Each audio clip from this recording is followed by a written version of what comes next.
Good morning. Good morning po, gising bayan. So, madaling araw na po tayo. At hindi po tayo maka-live mga kababayan dahil nga po hindi po kaya ng cellphone po natin. So, mahina po yung cellphone po natin. Kaya hindi po tayo makaka-live. At magandang balita mga kababayan. So pakinggan nyo po. Ang apat nilang miyembro para sa pagkasenador sa 2025. Kabilang dyan ang aktor na si Philip Salvador. Posible rin daw tumakbo si dating Pangulong Rodrigo Duterte. Live mula sa Cebu City, nasa frontline ng balitang yan, si John Aroa. John, anong update dyan sa meeting ng PDP Laban? Rod, tama ka nga, pasabog ang mga inanunsyo sa gabing ito ng PDP dito sa Cebu City kung saan apat ang inendorso ng partido para tumakbong senador sa 2025. Pinangunahan ni PDP Laban Chairman at dating Pangulong Rodrigo Duterte ang panunumpa ng mga bago nilang miyembro dito sa isang resort at casino sa Cebu City. And we are honored that you have choose PDP, the only political party in the country today. Ignapat yan sa 42nd anniversary ng partido na dinaluhan ng higit 1,000 nitong miyembro. Kabilang dyan sina Senators Rubin Padilla, Francis Tolentino, Bongo at Ronald De La Rosa. Dito na rin inanunsyo ang muling pagtakbo sa Senado ni Tolentino, Go at De La Rosa.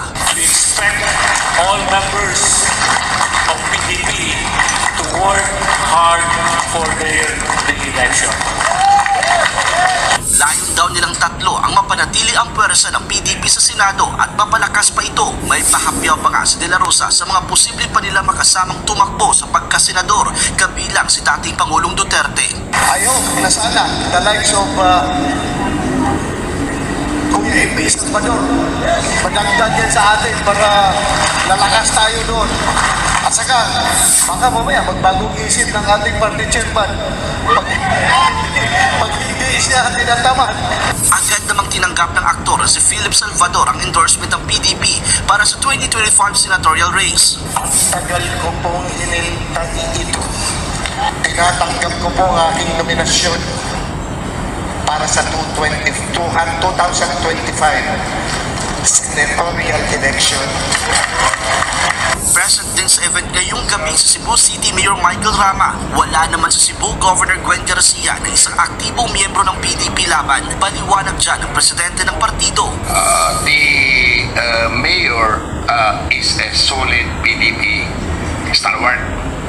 The governor has been a PDP. But we do not blame the governor for not being with us. Maybe she is busy, so let's give her the benefit of the doubt. Natanong naman si De La Rosa tungkol sa mga naging banat ni First Lady Liza Araneta Marcos laban kay Vice President Sara Duterte. Sabi lang niya, Mahirap pakialam sa usapang babae.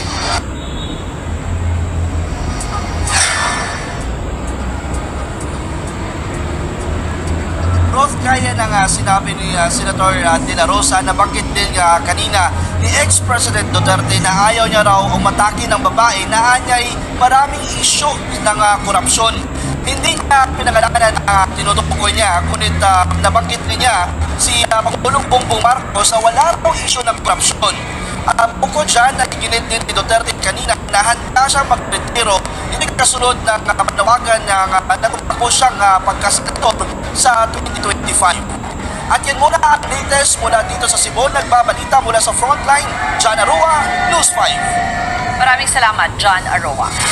Mga kapatid, Lucy Cruz Valdez po, maging maalam at may pakialam sa mga napapanahong balita sa bansa. Tumutok at mag-subscribe sa News 5 social media pages.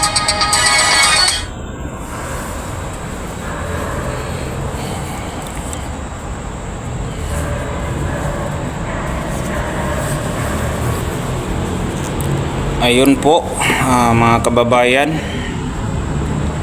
So napakagandang balita po. At sana po makonvince po si former President Duterte na tumakbo bilang senador, sapagkat napakaganda po kung siya ay magiging senador po, para matutukan po yung nasa Senado. At saka ngayon mga kababayan, huwag na po tayo babase sa mga pangako. Babase na lang po tayo sa mga taong magandang hangarin sa ating bansa. Kahit walang ganong alam mga kababayan, ang importante hindi po marunong mangurakot, dahil dyan po tayo nagkakaproblema po sa corruption na yan. Dyan po nagsisimula yung mga pagtaas po ng mga bilihin, dahil nga po pag naubos na po yung pundo, malamang itataas na naman yung mga tax.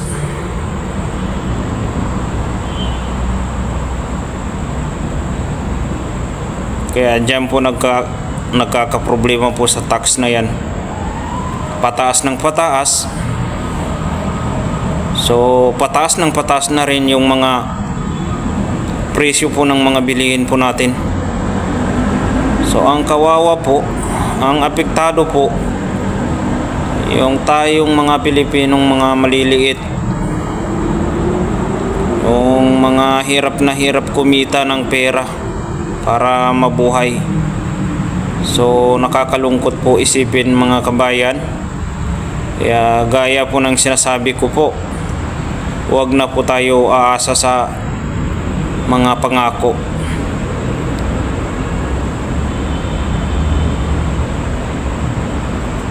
Mas mainam na tayo na po ang pipili sa mga taong iluklok natin sa pwesto.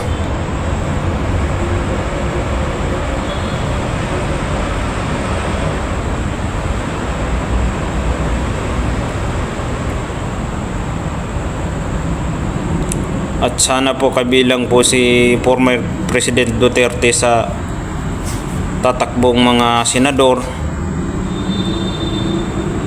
Kahit papaano malaki po yung may ambag niya sa bansa po natin. Kahit sabihin na natin na matanda na siya, pero yung pag-iisip, kahit sabihin na natin na wala namang kasi perpekto sa mundong ito, pero 100% talaga namang kung babasihan mo yung mga ginagawa po ni former President Duterte, so para po sa akin napakaganda po. Kaya dati mga kababayan, hindi po ako sumasali sa mga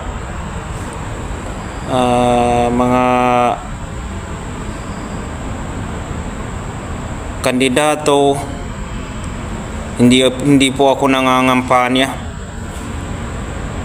Pagdating ng eleksyon, ibubuto ko na lang yung yung gusto kong ibuto.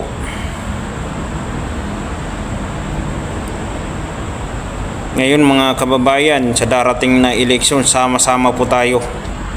Pipiliin po natin yung mga taong maasahan para sa pagbabago ng bayan po natin, para po sa pag-uulad po ng bansa po natin.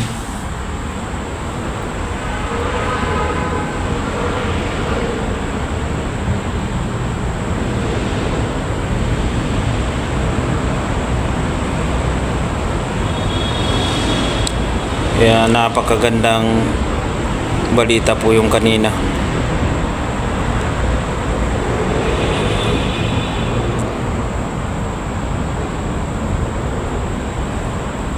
Dati, mga kabayan, nung ako'y nagbakasyon sa probinsya 2016 pa yun, medyo matagal na po. At napadpad po ako sa sa lalawigan po ng Davao. 3 buwan po ako doon sa Dakodaw Village po. Nung paubos na po yung pera ko, sinubukan kong mamasukan at naging security po ako ng Ross Big Shop sa Dakodaw Village. Ang may-ari po ng Ross Big Shop si Mr. Dante Cominido. So napakabait po nila. Tsaka yung mga nagtatrabaho po doon, napakabait po nila, lalo na po yung HR po nila, si Ma'am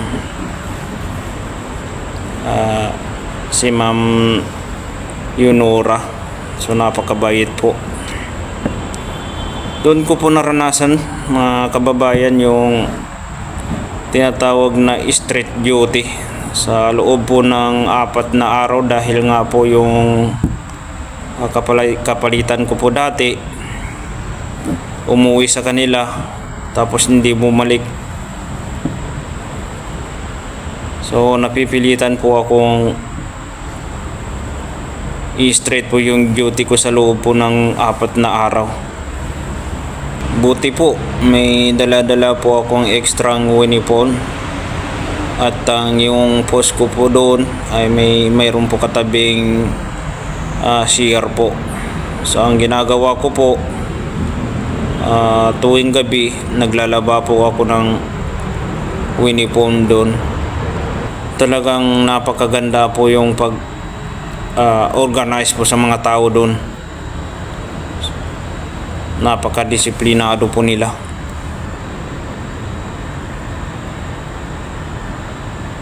Kaya ngayong parating na eleksyon, mga kababayan, sasali na po tayo, sama-sama tayo. Sana po yung mapili po natin na iluklok po natin sa pwesto yung hindi po marunong mangurakot. Yun ang pinaka-importante po. So hanggang dito na lang po yung video po natin, mga kababayan. Muli, magandang umaga po sa ating lahat. At mga kapatid po natin na sa ibang bansa, lagi po kayong mag-iingat dyan.